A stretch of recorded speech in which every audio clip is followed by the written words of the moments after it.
So weekly update number 23. I'm Chris Goodacre from Upsticks, and we help people get residency in Spain. We've helped thousands of people live and move to Spain, including over 500 people with the non-lucrative visa. In our weekly updates, we tell you what is happening before people move over, information about outside of Spain, the consulates and the updates. We also give you behind the scenes of what's going on with us, the appointments we have during the week. We answer our YouTube questions, and we also give you some sneaky peeks of what it's like to live in Spain. So if you're interested in knowing more about how to move to Spain, check out weekly update number 23.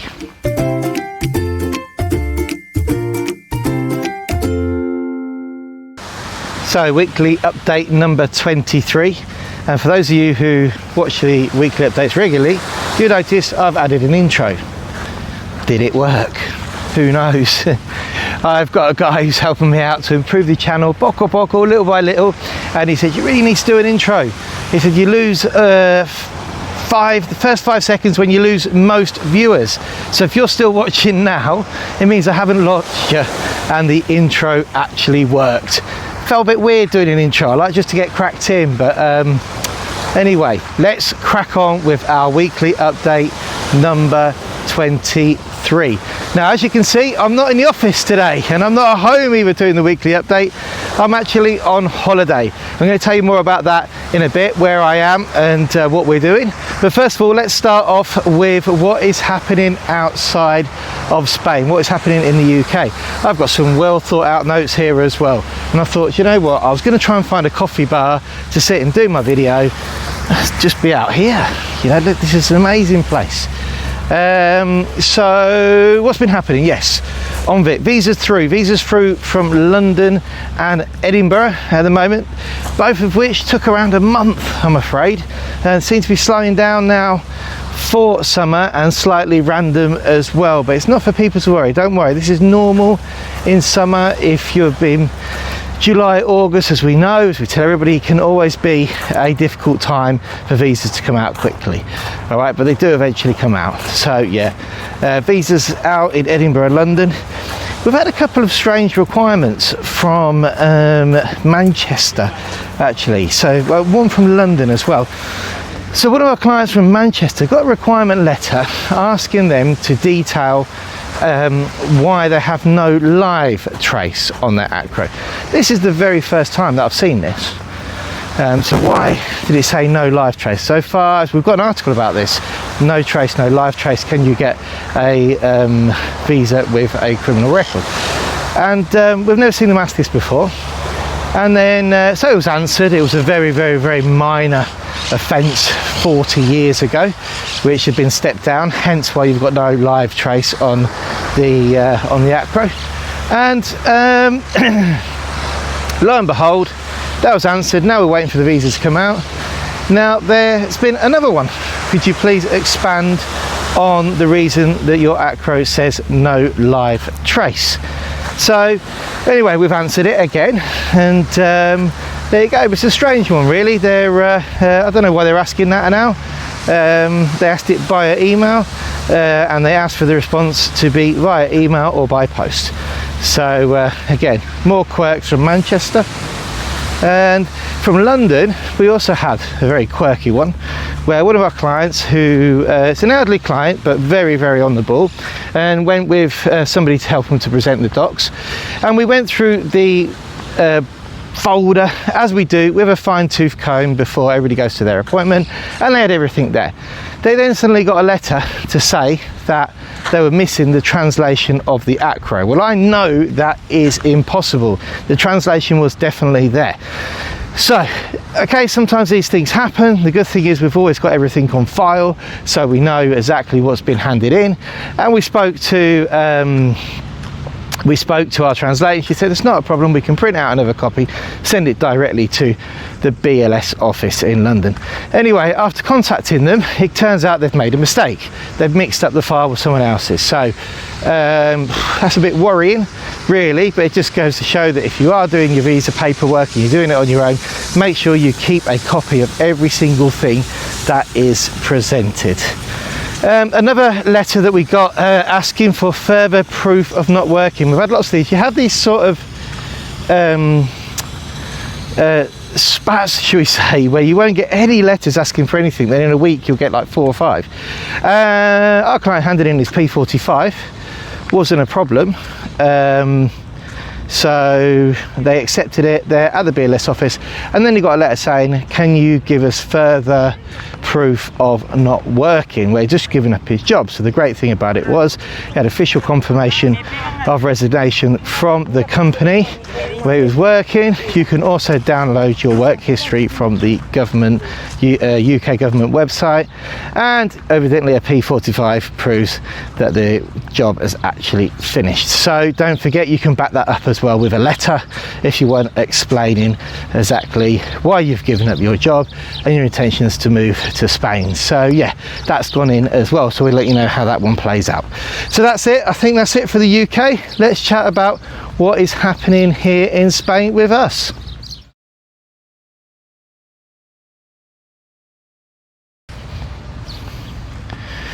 Well, here in Spain, again, struggling to get appointments, but some good news. We got some appointments in Alicante. In fact, we got all the appointments that we needed in Alicante this week. Suddenly, goes to show how random it is. So what we do, and this will be a good idea for those of you who are trying to book an appointment, is, because I'm definitely not sharing my calendar with you, not with this, gold information, gold this is. But every time we get a appointment booked, at a certain time, we'll mark it on our calendar, say, okay, so historically the appointment's open maybe at this time, which just gives us an indication of when we should be trying, because it's just impossible to be 24/7 trying to book appointments, but at the moment we find we are. So we got appointments in Orihuela. All right, I'm going to tell you it was around 11 o'clock. I'm going to give you that information, which is a strange time for appointments to open, really, to be honest with you, but because we do random checks throughout the day, we were lucky enough to get those in and finally get some appointments that we've been desperate for our clients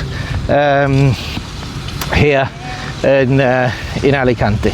So that's great news. Still suffering with Almeria, but we've got in the office, we've got an intern for the summer months, 2 months, and their job is literally going to be just sit there hitting the appointment. But I can't see what more we can do. It's just a case of hit it until one comes alive. So we've got somebody 24/7. They're not going to be 24/7. They're going to be on their I will be 24/7, but when they're coming to the office, they've got key times and random timetable to come in and just hit the appointment. So we're trying our best there, and we'll do whatever it takes to get them. What else has happened? Yeah, Malaga afternoon appointments going really well.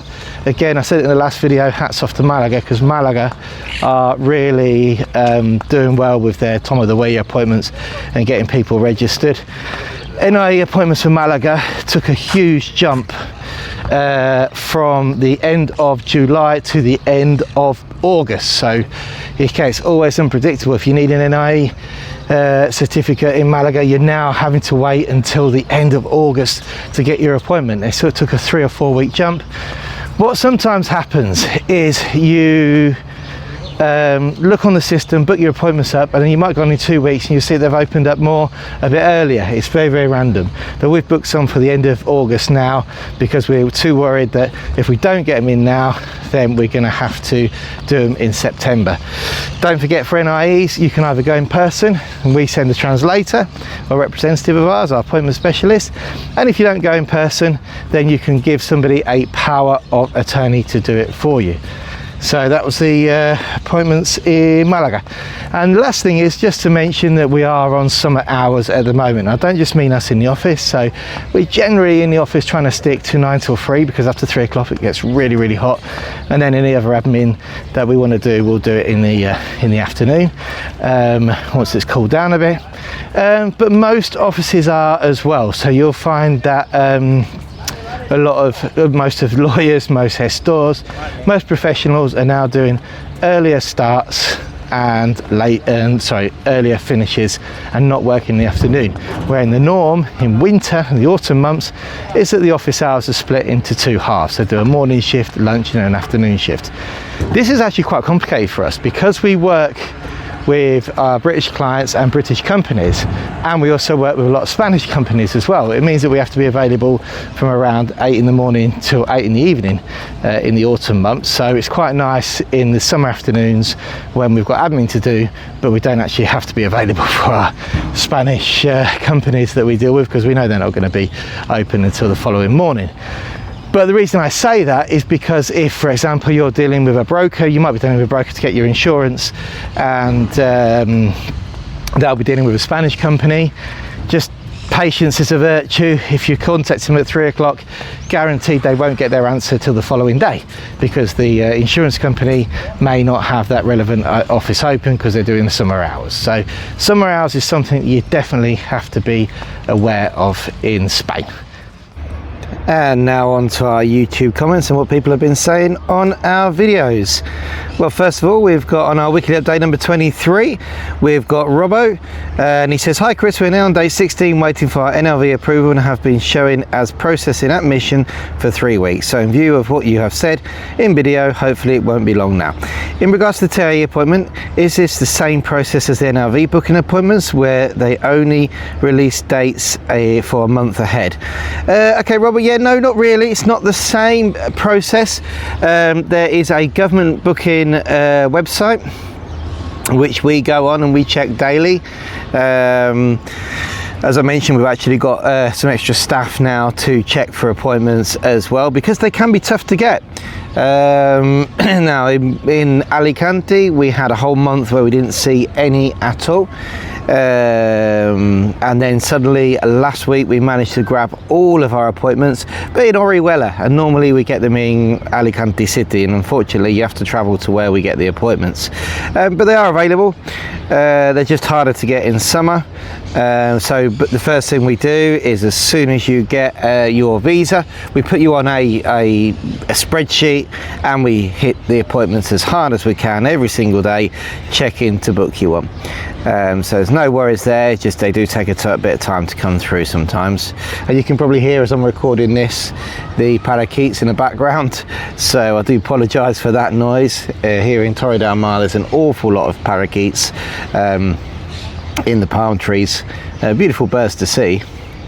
And the next comment that we've got is on our how to book an ITV appointment online. Now I messed up a little bit with the latest video I did about how to recuperate your tax, your road tax, if you live in Malaga. So I do apologise to that. I'm going to leave the video up because it is very visual, so you can see how to do it, but the sound quality wasn't the best.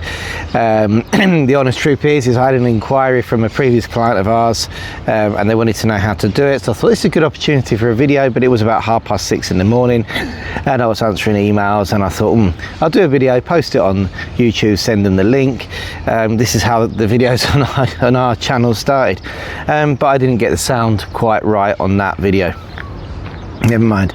So on the ITV booking on the ITV how to book a ITV appointment, we got a comment, very useful video, thanks. This is from GSF Driller. If you're trying to book your ITV online and you're using the Chrome browser, you'll have problems getting the form to accept dates. At least I did. My solution, after much frustration and messing around, was to change to Microsoft Edge. It was straightforward, and after that let me know if I'm wrong. Thanks. No, do you know, you could be right. Now we use all Google platform, Chrome, on all of our computers at work, and we've never really had a problem.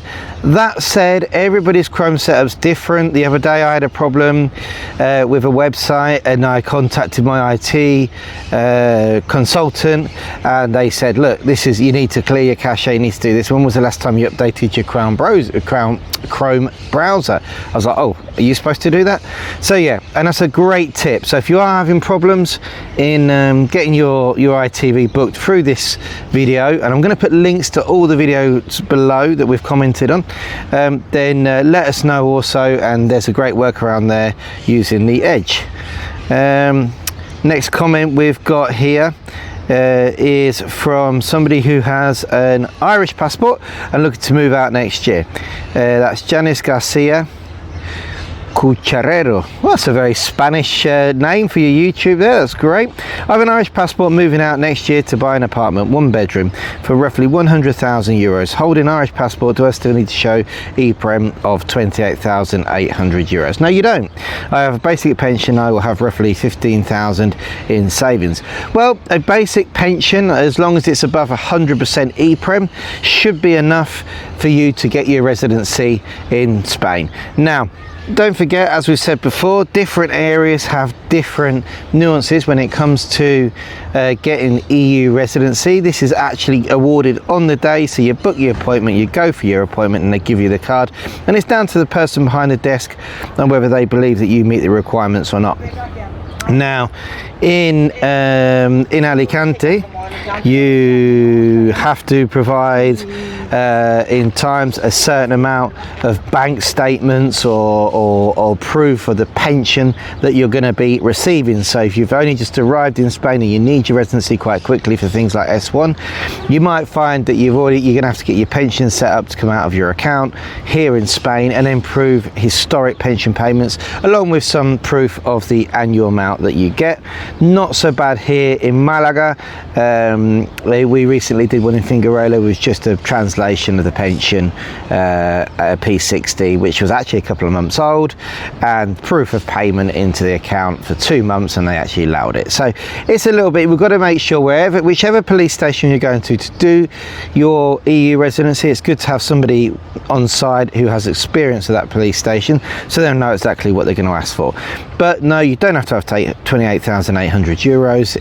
The norm is across the board, it's around 100% EPREM a year minimum you have to show in earnings, so that'd only be 7,200 euros. We always say, look, it's great if you can get above 1.5 if it's yourself and a spouse, because they want to see an extra 50% for the spouse. That's a very generalized statement. Different areas have different requirements, but that's the norm that you need to aim for. And on to our next comment, and this one comes from Trevor. Thanks, Trevor, from our 24-hour charity bowls tournament. Great evening there, and Trevor's jumped on there and he said thank you for putting that video out there. And last but not least, this is a fantastic comment from the Bodori 1210. Now, Bodori 1210, is 1210 anything to do with Technics 1210 decks? Are you a secret DJ? It'd be great to know. And Bodori says, although spending 6 months away is no longer grounds for denying a temporary renewal, it is grounds for denying long-term residence. This is correct. So we know now that they have annulled the part of the law which says that if you're out for 6 months or more, then you can't be denied your temporary residency renewal. But long-term residency still only allows you to be outside for no more than 10 months in the first 5 years. And this is a very important part of this comment. The annulment took place the moment the Supreme Court handed down their judgment. It did not depend on publishing in the BOE. Okay, so I think I might have commented that we were waiting for it to be published in the BOE, which is the Boletín Oficial de Estado. Absolutely correct. The annulment does take place the moment the Supreme Court handed down their judgment. Practically, when you are, for example, we're talking about practical cases now, and the interpretation of the sub-delegations of the government of the annulment of the law. So if you, for example, during this period were doing a renewal and your renewal got denied, and the Supreme Court judgment had gone through but hadn't been published in the BOE, then you would have to appeal against that using the judgment and not the publication in the BOE. But anyway, it's in the BOE now anyway. The rule was annulled, which is different to being cancelled. Annulling means it never happened. Think about the difference between annulling a marriage versus a divorce. Divorce means the marriage has ended, whereas annulment means the marriage never existed. So yes, they actually removed the section which mentioned the 6 months, essentially annulling it. The big effect on this is that it now allows swallows to do their 5 months over winter without becoming a tax resident in Spain. Again, this one's open to interpretation, so absolutely right, because we say absolutely right. I would definitely, first thing, point, if you do plan on doing this, make sure that you have a decent tax firm on side if Hacienda contact you.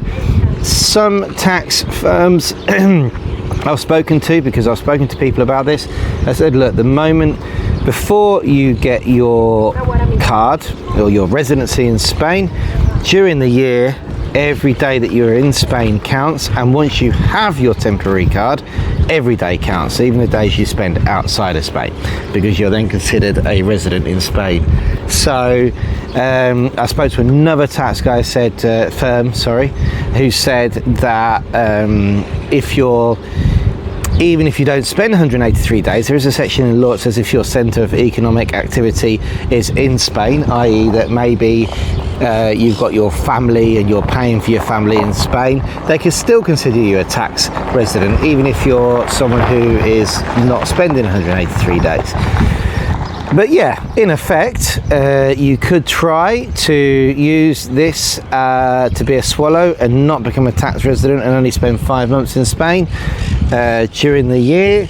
I would definitely recommend that you get somebody who's very good with tax on side if that is your plan, because the tax office here are guilty until proven innocent, I'm afraid. It's horrible, but that's just the way it is, and it's an awful lot of hassle and money, I would say, to go to actually be a swallow. But thanks for your comments there, Bodori. That's really good. We really encourage you to time the comments on our videos. It's not only does it help us push the algorithms, push our videos up, I believe, it's also great to get other people's opinions. To say a lot of the videos that I do are just my opinion or just me informing you of stuff. So there we go, that is the YouTube comments for this week, and now let's move on to what is happening here in Spain. What are we doing out and about? And in Spain today, well, again, it's a different one. I wanted to show you where we are. So I said I was going to tell you about our holiday. We are in a place called Torre de Mar, which comes under Vélez Málaga. I'm just going to show you. It's around 9 o'clock in the morning. Just going to show you the beach. It's absolutely gorgeous. I love Torre de Mar. And we're here for a long weekend. This year we've decided that instead of going on one holiday for the summer, then it's just a good idea to just have a few short breaks. It means less time away from the office, but extended weekends are quite good, because in the summer there's no real need to take a 2-week holiday. You know, it can be very expensive, very hot. When you're living here in Spain, there's so many places to go where you can perhaps grab a Friday or a Friday afternoon or a Monday and just enjoy a long weekend. And it also works quite well for us in the office. It means I'm not away for too long. But anyway, Torre de Mar. Torre de Mar is part of Vélez Málaga, and it has a population of 20,000 people. Vélez in total has a population of 80,000. Not only Torre de Mar falls under Vélez Málaga, you've got places like Almayate.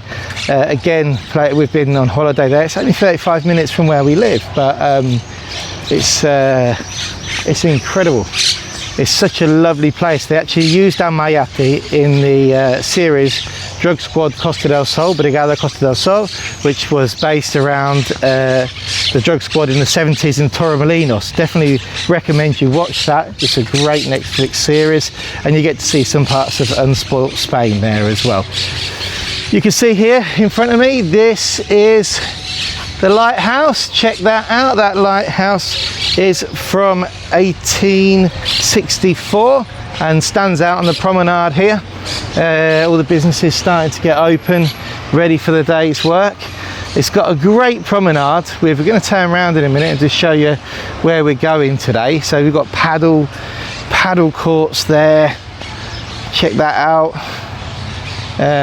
This is one of the main roads down, full of shops, full of restaurants, and I have to say, very, very reasonable. So if you're looking for some good seafood in a great location at a reasonable price, this is definitely where you need to be. Now let me show you this, Serena Beach. This is where we came last year actually, with a friend of mine, and we booked a table. They looked after us all afternoon, had some amazing rice. And as I say, you probably find that this side of Malaga is half the price if you go to the Marbella end, or even a third of the price. This town is just probably got one of the best climates in the world. You can probably hear above me if I say that. I don't know if I can actually get to see one in the palm trees. Absolutely ram full of parakeets. So I don't know if you can see them there in that palm tree, probably not, but that palm tree there is full of them. They make such a noise. They're an invasive species. They're not native to Spain. They were brought here, but tourists love them, Spanish hate them. That's the honest truth. Anyway, yeah, going back to these beach restaurants, there's an awful lot of these beach restaurants. They're fabulous. And as you can see, I'm a big fan of Torre de Mar. It's just down the road from us. This is where I want to retire, to be honest, not the Malaga or even Almuñeca. I do like Almuñeca way. So Costa Tropical or Achaquilla, this is the area for anybody who wants a bit of movement, not too much, reasonable prices. And as I was about to say, it's 300 days of sunshine a year. You know, it's one of the best climates in Europe. I was speaking to some Americans from California actually the other day, and I was like, hey, how come you're moving to Spain? They were like, well, to be honest, we want a similar climate. You know, they said, we want to go somewhere else, but we do want a climate. They said, and it's just an amazing climate here in Spain, and especially this end here. The Vélez Málaga, you've got Torrox, Nerja, they all claim to have the best climate in Europe. And let's have a little wander. So talking about Torre de Mar and other things which are going on here. So going to be Torre de Mar focus today. Virgin del Carmen. Huge festival here which happens on the 25th of May, and they push a boat out to sea. There's quite a ceremony of when they push it out, and lots of people come down to see that, and it's definitely worth checking out that fiesta if you're in the area. It's quite a famous one. Now what I want to do is bring you over here now to this chiringuito, and you'll just see, you won't see him preparing it. I was a bit self-conscious about walking around with a gimbal, to be honest. I need to get over that, don't I, for my channel. But check this out. This is one of the typical boats which later on today they will fill that up with sardines on the bamboo canes, fill it up with olive wood first, set fire to the olive wood, fill it up with bamboo canes with sardines on them, and they're called espetos, very typical in Malaga. There's the sardine boxes, you see? There you go. Another great chiringuito. Who wouldn't come on holiday here? We're here Thursday, Friday, Saturday, Sunday, Monday, which only means 3 days away from the office. It means I can remote work today because I'm recording this video early on Thursday, Friday, Monday off, and then back to the office. We're staying at a campsite. I'm going to show you why we're staying there at the moment. In a bungalow. The bungalow is very small, and in July it's 200 euros a day for the bungalow, but that's for 6 of us. So that's not too bad. As you can see, another beach club there. So the 5-day holiday would be around 1,000 euros in a bungalow on a campsite in July. But then you divide that between 6 people. It's not actually too bad considering where you are. The hotels, I can tell you, be an awfully lot more expensive. They've also got the fair here in Torre de Mar. Now the fair happens around the 22nd of July. Always a big event. You'll find that July here in Torre de Mar is just always so much going on. I mean, you used to have some Zumba on the beach. I'm not too sure if they do that now, organised by the town hall. And here you go, look, you can see the prices. Look at that.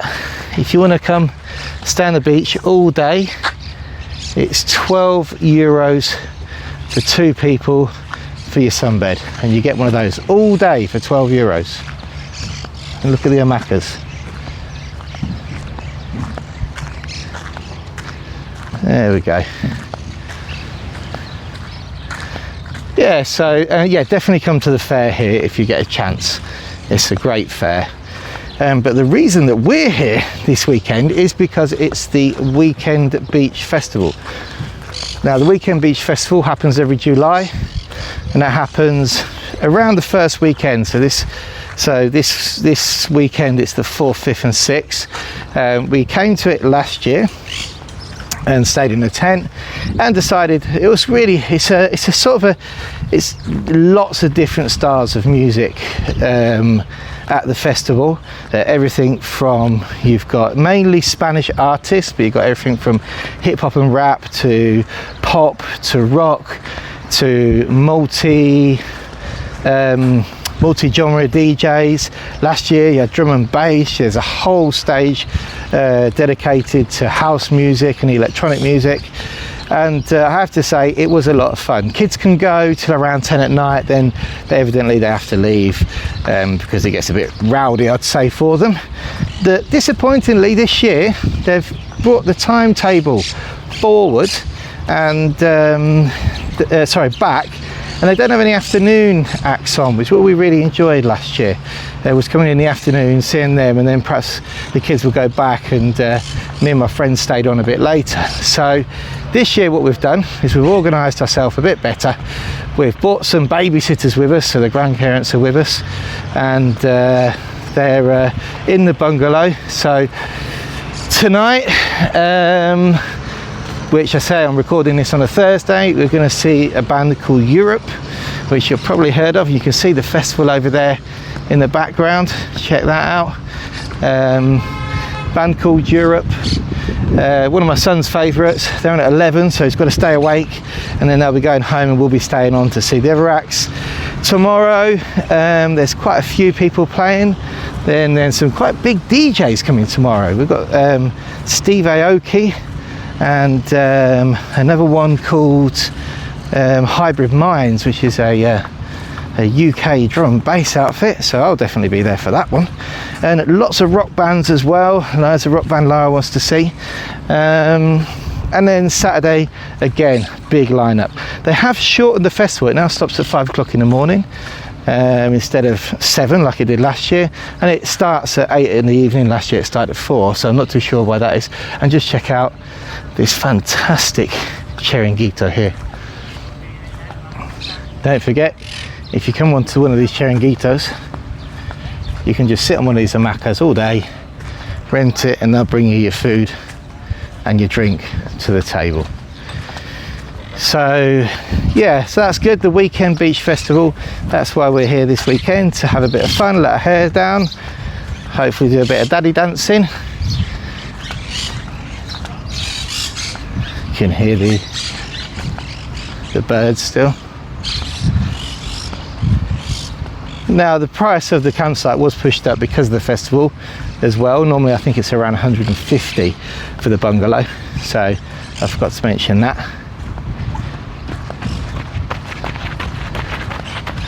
There we go, some people doing some sport this morning. And that's about it really. I just wanted to show you out and about Torre de Mar. Fantastic place to visit. Big advocate me for this place, big advocate. I think there's lots going on all the time. It's only down the road from where we live. Prices have gone up for rentals and properties though, that's quite normal. Let me just show you the stage which they're preparing. I will do more videos once the festival starts. Victoria Beer is sponsoring it. Victoria Beer has really taken off in Malaga. Really has, it's incredible. Check this out. So there you have it. And it's a cheap festival, 75 euros for the 3 days. There you go. That's where you would go and put your wristband on to get your drinks. It's a cashless, so they do that, I suppose, to avoid crime as well. Nobody needs to have cash on them. There we go, and there's the main stage. There's the VIP area, and right at the back there's another stage for the electronic music. So there we go, guys, Torre de Mar. Thanks for watching the weekly update, number 23. We'll be back next week with number 24.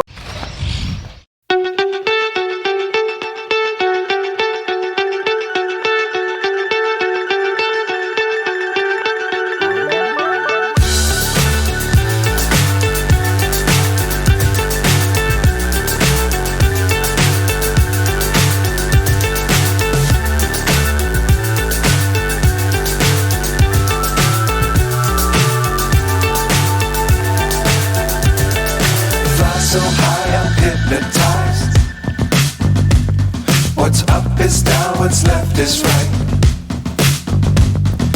Chasing stars and hope.